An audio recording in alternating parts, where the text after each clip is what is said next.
맥추절, 우리 아이들 맥추절이 뭔지 알아요? 모르죠? 이제 목사님 말씀 잘 들으세요. 장난 그만 치고 똑바로 앉아서 예배 드리세요. 하나님께서 이스라엘 백성들에게 꼭 드리라고 했던 절기가 세 가지가 있습니다. 첫 번째는 무교절, 무교절이에요. 두 번째는 맥추절이고 세 번째는 수장절이 됩니다. 이 세 가지는 하나님이 이스라엘 백성들에게 너희는 1년에 3번 이 날을 기억해서 내게 절기를 지켜라 라고 명령하신 절기예요. 그래서 무교절은 뭐냐면 이스라엘을 다 와서 일주일 동안 누룩 없는 빵을 먹으면서 이 광야에서 살던 40년을 기억하면서 일주일 동안 누룩 없는 빵을 뜯으면서 이스라엘 백성들 너희 선조께서 하나님이 구원하신 백성들이라 라는 것을 잊지 말라. 너희는 광야에서 이렇게 훈련받았다. 그래서 이 무교절 이 떡을 먹으면서 너희 선조들을 인도하신 하나님을 기억하라 라는 절기가 되고요. 이 두 번째는 이 맥추절, 오늘 말씀처럼 나온 것처럼 이 첫 열매, 우리가 이 밭에 뿌린 모든 것의 첫 열매가 얼마나 가장 귀합니까? 우리 농부들은 내가 열심히 가서 농약 치고 씨 뿌리고 했다고 생각하지만 하나만 더 깊게 생각해 보면 계속 비가 내리고 계속 장마가 온다면 아무런 작물이 자랄 수가 없습니다. 맞습니까?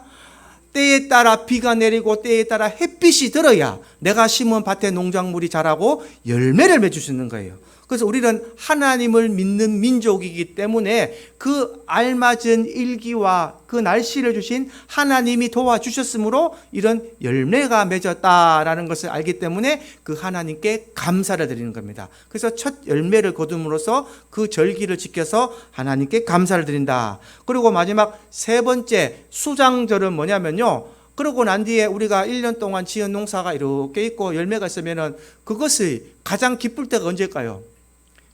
거둘 때죠. 거두어서 저장할 때입니다. 우리 받은 열매라든지 곡식이라든지 이것을 다 거둬서 저장고에 저장할 때 마음이 뿌듯하죠.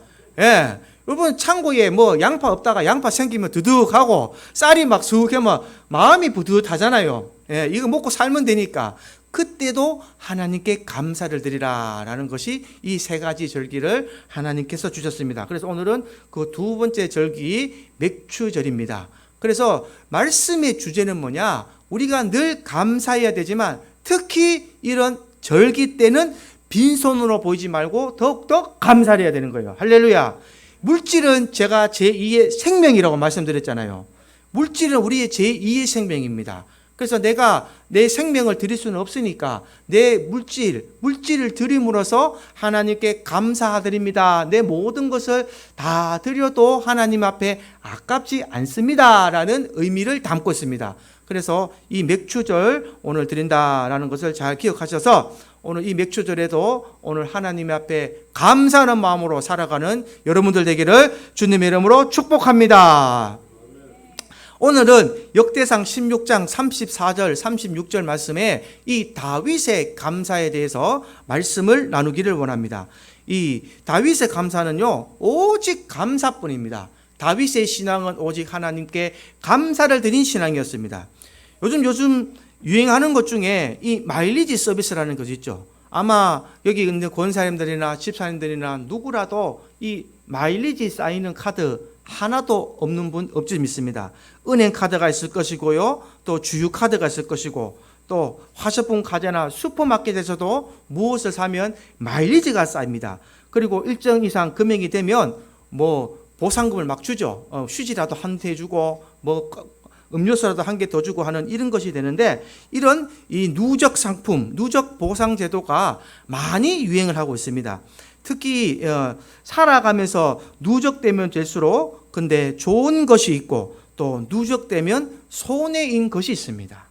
내가 살아가면서 누적되면서 좋은 것이 있고 누적되면서 손해되는 것이 있는데 오늘 그것을 한번 여러분들에게 알려드리고자 합니다.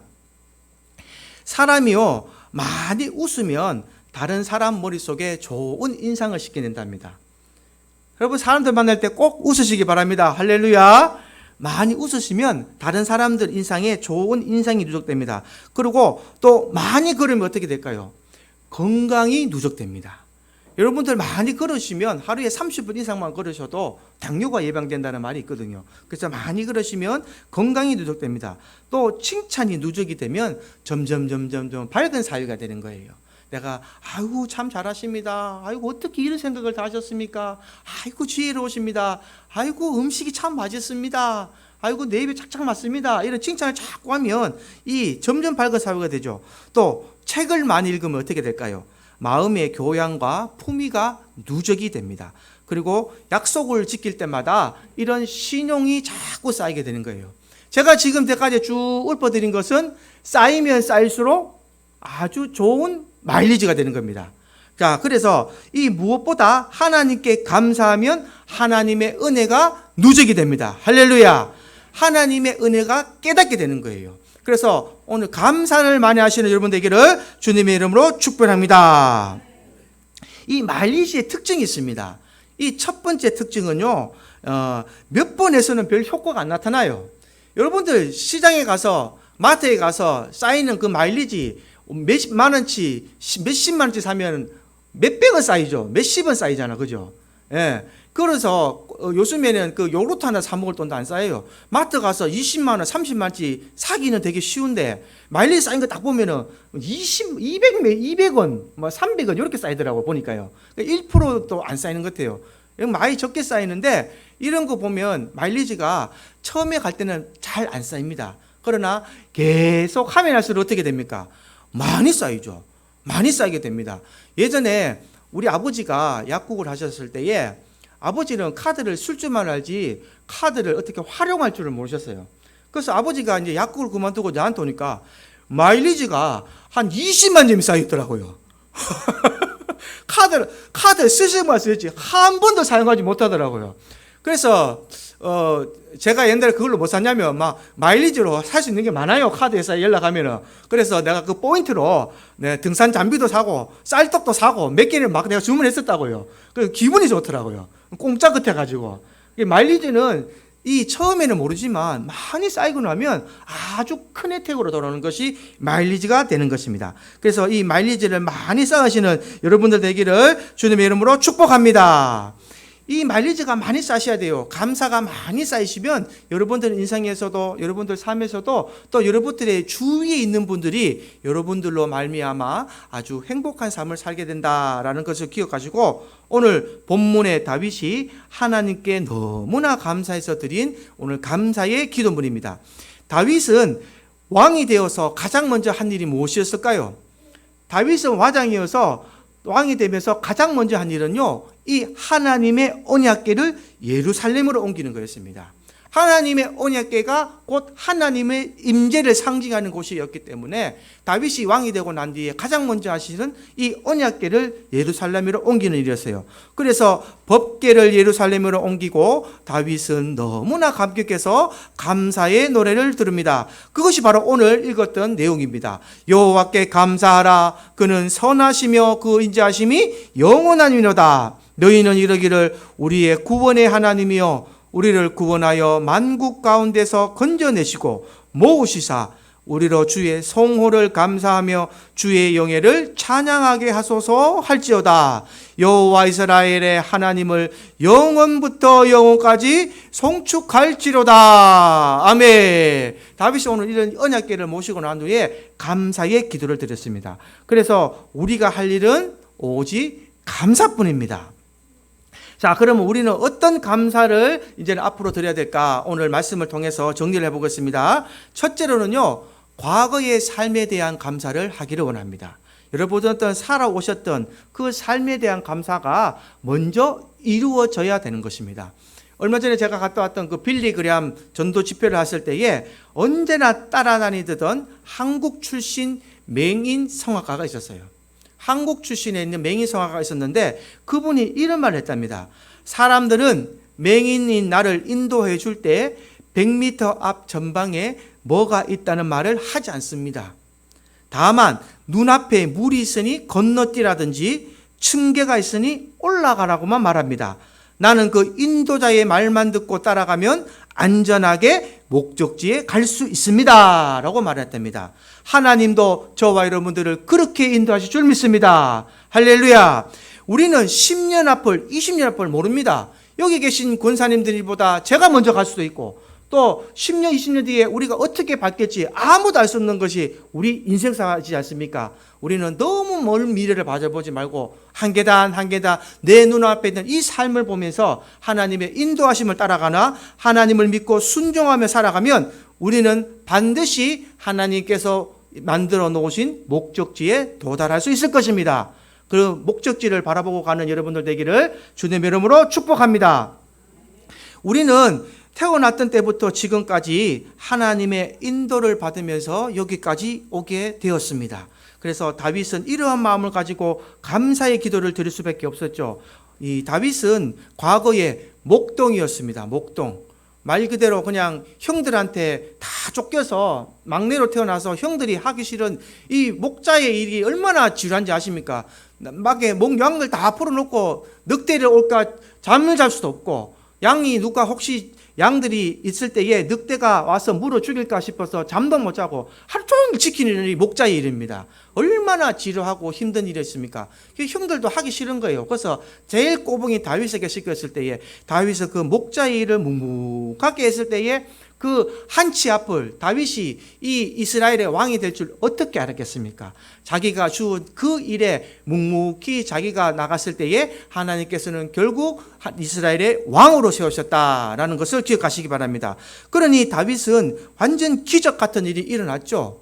내 삶에서 기적 같은 일이 일어났는 겁니다. 하나의 목적의 목동이었던 내가 한 나라의 왕이 되었다 그러니까 얼마나 기적 같은 일입니까? 그래서 다윗은 살아있을 동안에 영원히 하나님만을 섬기고 감사하며 살았던 이스라엘의 왕이 되었습니다.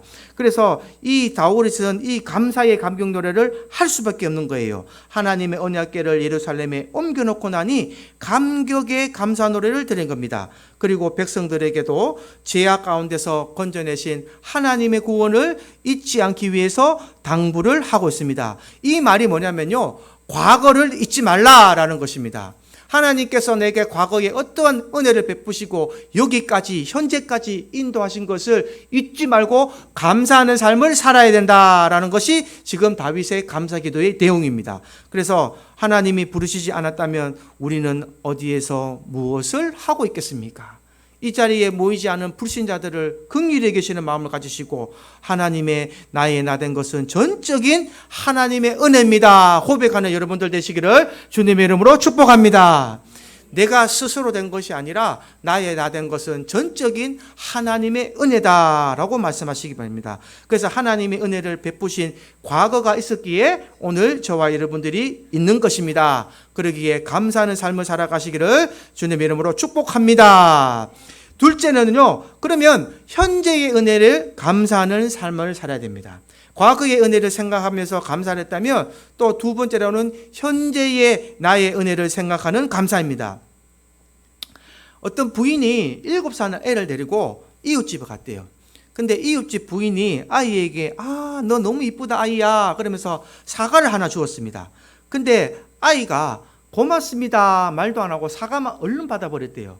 그래서 그 엄마가 야 아이야 내 아들아 다른 분이 사과를 줄 때는 뭐라고 대답해야 되지? 라고 얘기했는데 그 아이가 뭐라고 대답했냐면요, 다시 주면서 다시 깎아주세요 이랬답니다. 자, 이 아이는 이 사과를 받았으면 감사합니다라는 말을 해야 되는데 사과 껍질 깎아주세요 이 말을 하는 거예요.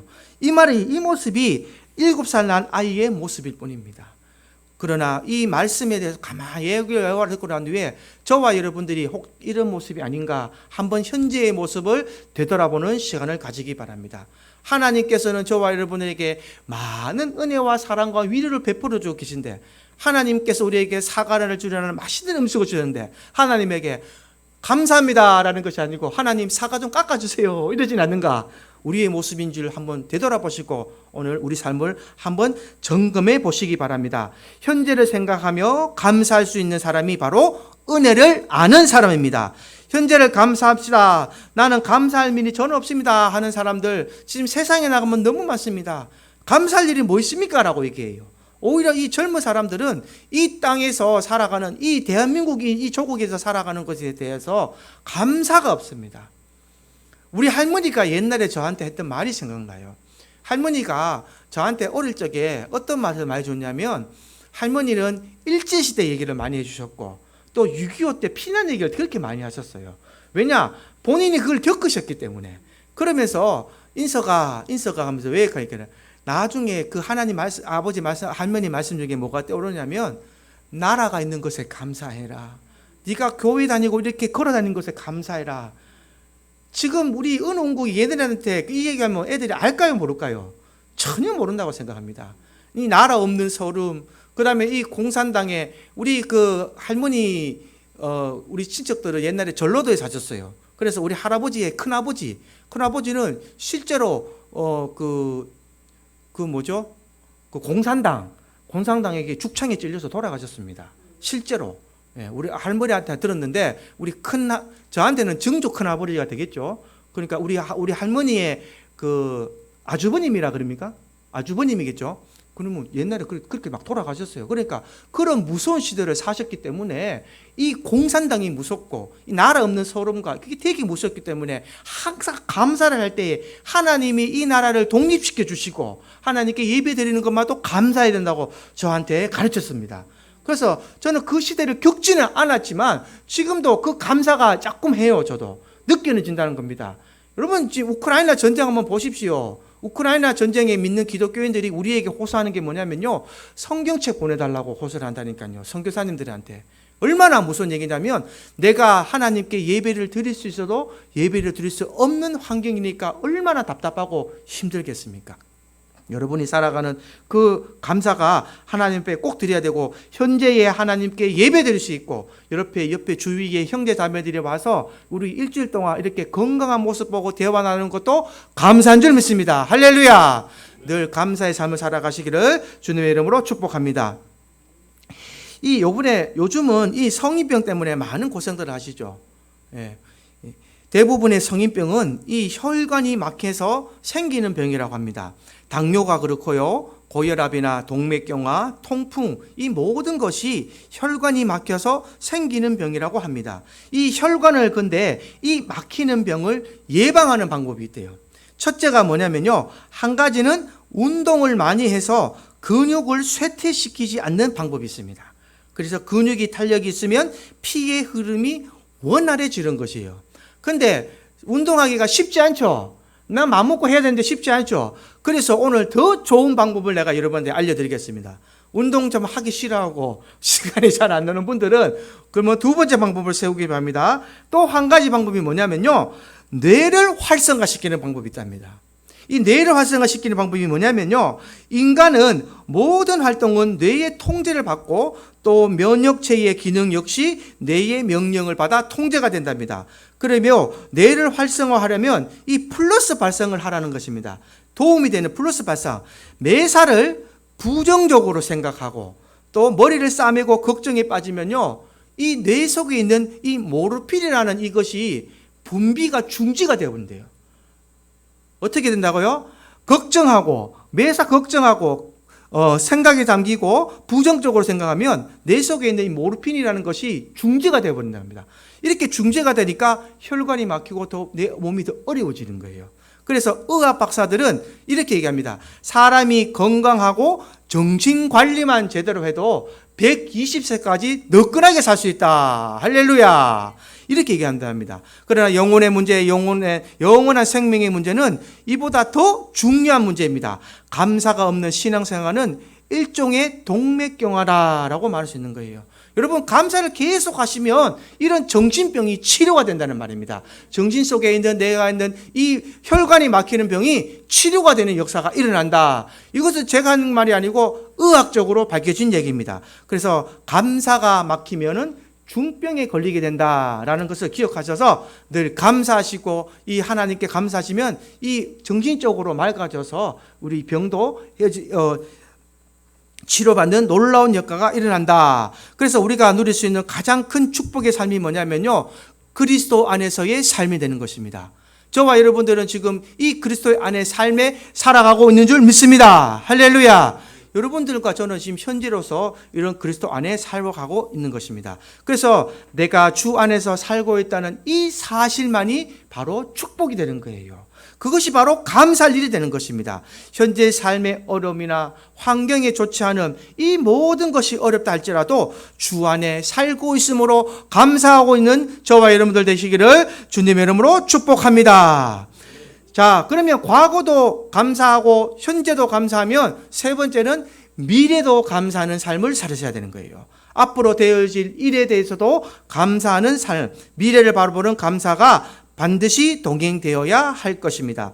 이 아메리카 신대륙의 꿈을 안고 떠났던 이 메이플라워라는 배가 있었는데요. 이 배의 한 사람이었던 이 엘리자베스 핫킨스라는 이 자매가 영국에 있는 어머니에게 보낸 편지의 한 토막을 소개해 드리고자 합니다.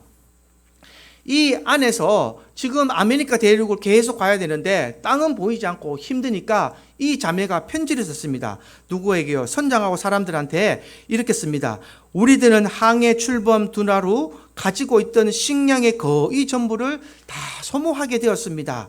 아직도 더 항해를 해야 된다고 판단하던 그 지도자가 하루는 사람들에게 이렇게 선포를 합니다. 우리가 지금 식량이 많이 남지 않았습니다. 우리가 하루라도 이 비상식량을 비축할 필요가 있기 때문에 하루는 금식의 날로 선포하자라고 제의를 했습니다. 그래서 오늘 하루는 어떤 날은 우리가 하루는 금식을 해야 되겠다. 금식의 날로 선포를 했습니다. 그때에 이 엘리자베스 핫킨스라는 사람이 이렇게 얘기를 합니다. 금식은 동일합니다. 그러나 이 금식의 날 표현은 좋지 않으니 우리 감사의 날로 표현하면 어떨까요? 라는 제안을 하게 됩니다. 금식의 날은 뭔가 내가 오늘 밥을 굶어야 되는구나, 오늘 하루 양식을 굶어야 되는 날이지만 이 감사의 날로 표현하면 우리가 앞으로 되어질 미래의 땅을 위해서 감사하는 그 표현이 있기 때문에 이렇게 표현하면 좋겠습니다 라고 건의를 하고 시편 100편까지 읽으면서 그날 하루 주 앞에서 감사하고 기도하고 그 배 안에서 찬양을 하였답니다. 그러고 나서 그 편지에 씁니다. 사랑하는 어머니, 우리는 이제 곧 신세계에 도착할 것입니다. 앞으로 우리에게 무슨 일이 일어날 줄은 모르겠습니다. 그러나 우리가 아는 것은 한 가지, 우리의 미래가 있는 곳에 우리가 있을 것이라는 그 사실입니다. 지금 우리는 어려운 가운데 모두가 감사하고 있습니다 라는 편지를 보내고 나니까 그들이 그 감사하고 난 그 정확하고 닷새 후에 1620년 12월 21일에 신대륙인 미국 프리머스 항구에 도착했다는 얘기가 있습니다. 할렐루야. 만약 내가 그 하루에 살아갔던 그 내용 속에서 하루 굶는 것에 대해서 막 불만을 가지고 내가 오늘 죽을지 내일 죽을지 모르겠는데 오늘 하루 먹고 죽을란다 막 이렇게 막 하고 불만을 가지고 다 배 위에서 싸움을 했다면 어떻게 되겠습니까? 그 배에서 있는 사람들은 모두 그 식량이 없어서 굶어 죽을 수도 있고 닷새 뒤에 미국의 신대륙을 발견 못할 수도 있지만 그날 하루에 우리가 감사한 날로 전하고 하나님께 찬송을 하고 기도하고 나감으로써 그 미국에 있던 그 메이플라워가 1620년에 반드시 그렇게 신대륙에 도착했다는 것을 알게 되었습니다. 우리의 과거를 돌이켜보면 그때 그 환경, 그 시절의 삶이 어땠는가 알 수 있고 어려웠던 시절을 누구나 다 기억하고 있습니다. 그런데 지금까지 내 뜻과는 상관없이 저와 여러분들은 하나님의 인도하심으로 여기까지 온 것을 인정하십니까? 저도 하나님의 뜻대로 여기 온 것을 인정합니다. 내 뜻과는 상관없이 제가 목사가 되고 있고 지금 이 자리에 앉아서 하나님의 말씀을 대언하고 있지 않습니까? 여러분, 앞으로의 미래는, 저와 여러분들의 미래는 여러분들이 현재와 감사하고 미래도 감사하신다면 하나님께서 반드시 여러분들에게 복을 주실 것이고 여러분들의 삶에서 하나님과 동행하는 평안한 삶을 살 줄 믿습니다. 감사가 없고 기도가 없고 찬양이 없기 때문에 내 삶이 힘들어지고 내 삶이 어려워지는 것이 되는 것입니다. 어제 잠깐 제가 봤던 이 뉴스를 전해드리면 서울에 그 구르고 있는 모 교회에서 경찰의 뉴스가 나왔는데 이 성도들이 둘이 막 다툼을 했대요. 한쪽에서는 들어오지 말라고 막 이 후추 스프레이를 뿌리고 한쪽에는 막 밀고 들어가는데 내용을 들어보니까 목사님이 그 뭐 교회 돈을 좀 횡령을 하셨는데 교회 공동의회에 교회의 법을 바꾸려고 그러는데 이 성도들끼리 찬성하는 것과 찬성하지 않는 것에 대한 이 마찰로 인해서 찬성하는 자들은 공동의회를 해야 되니까 교회를 출입을 바리케이트 치고 못 들어오게 하고, 반대하는 사람들은 들어가서 반대표를 해야 되니까 이 바리케이트를 뚫고 들어가려고 그러고, 경찰이 오고 그 들어오지 못하게 하는 사람들이 뭘 갖고 있냐면요, 이 전기 충격기까지 갖고 있더라고요. 자기 성도들한테. 얼마나 감사가 없는 행동이고 세상 사람들이 볼 때에 하나님 얼굴에 먹칠하는 행동입니까? 그 사람들이 만약에 감사를 할 줄 안다면 그런 식으로 교회의 행정을 처리할 것이며, 서로가 서로를 헐뜯고 죽이듯이 살려듯이 세상 사람들도 전기 충격기 가지고 교인들을 찌르지 않습니다. 제가 봤을 때 딱 드는 생각이, 교인들이 너무 감사가 없구나. 교인들이 너무 감사가 없구나. 교회의 감사가 사라졌구나라는 것을 느꼈습니다. 교회의 행정을 처리할 때 그것이 얼마나 무서운 일입니까? 하나님이 없는 교회는 그렇게 무서운 일이 일어나고 있다는 것이 돌아지고 있다는 것을 제가 느꼈습니다. 여러분, 우리 교회는 하나님께 먼저 감사하는 교회가 되기를 원합니다. 여기까지 인도하신 하나님께 감사하고, 앞으로 되어지를 인도하신 하나님께 감사하고, 이제껏 살아왔던 내 삶의 주관자였던 하나님께 감사하는 그런 삶이 되기를 주님의 이름으로 축복합니다. 그래서 신앙은요, 장차 주어질 하나님의 영광과 은총과 그 나라를 생각하며 살아가는 생활이 바로 이 신앙생활이 됩니다. 여러분, 종교개혁자였던 칼빈은요, 임종시 고통 속에서도 이 말을 하고 죽었다 합니다. 오늘의 고난은 장차 주어질 영광과 좋게 비교할 수 없도다. 이 말하고 임종을 했던 이 종교개혁자 칼빈 루터를 기억하십시오. 그 구절을 암살하고 죽어갔던 이 칼빈이 말한 것처럼 오늘의 고난은 저와 여러분들에게 주어질 영광과 좋게 비교될 수 없습니다. 미래에 대한 감사를 미리 하시고, 선한 미래를 생각하며 감사하시고, 오늘을 주신 하나님 앞에 감사하시면서 과거와 현재와 미래를 통하여 오직 감사뿐인 것을 기억하시면서 그 하나님께 영광과 찬송 올려드리는 저와 여러분들의 이런 영적인 삶의 모습이 될 수 있기를 주님의 이름으로 축복합니다. 할렐루야. 찬송가